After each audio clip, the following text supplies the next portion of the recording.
There are two kinds of pain in life, as Jim Rohn famously said, the pain of discipline and the pain of regret. One weighs ounces, the other weighs tons. It is a simple yet powerful truth that has helped millions understand the cost of procrastination and the power of consistency. Discipline is the small, repeated effort of doing what needs to be done, even when you don't feel like it.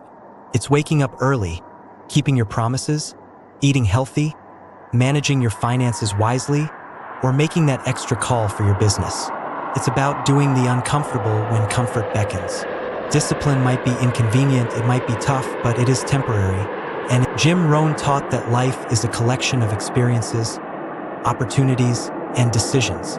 Every day, we are presented with chances to either build toward the life we want or let those chances slip away. The discipline to seize those chances is what determines our destiny. Let's take health as an example.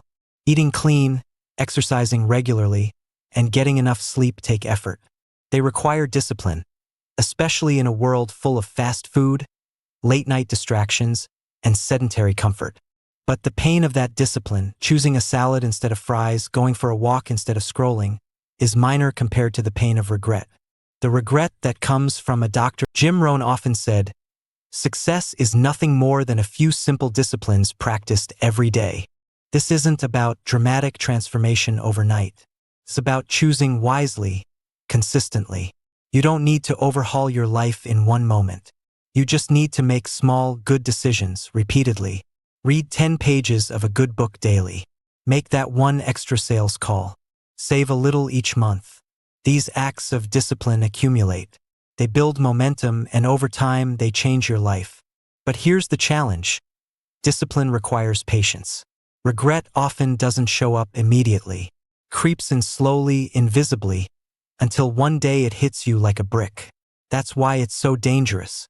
We delay, telling ourselves, tomorrow. But tomorrow becomes next week, and next week becomes next year. And before we know it, we're looking back with nothing but stories of missed chances. Jim Rohn's brilliance wasn't in telling people to be perfect. It was in reminding people that change is possible, but it requires action. He urged us to choose discipline now so we don't suffer regret later. And more importantly, he taught that it's never too late to start. No matter your age, your situation, or your past, you can start making disciplined choices today. Let's consider, what about relationships? It takes discipline to listen, to communicate, to be present, to forgive. But when we neglect the people we love, when we prioritize work or ego over connection, the regret is deep. People leave. Words can't be taken back. Discipline nurtures love. Neglect invites loss. Discipline isn't glamorous. It doesn't always feel good, but it gives you pride, freedom, and the joy of knowing you're in control. Regret, in contrast, is a thief. It robs you of peace, of hope, and often of a second chance. So the choice is always yours. Will you pay the small price of discipline now, or the heavy cost of regret later? If you wake up early to build a better future, if you invest in yourself, if you do what's difficult when it's required, you'll thank yourself. Maybe not today, maybe not even this month, but years from now, you'll look back with gratitude instead of grief. Jim Rohn's message still echoes today, simple and profound. Discipline weighs ounces. Regret weighs tons. Choose your pain wisely.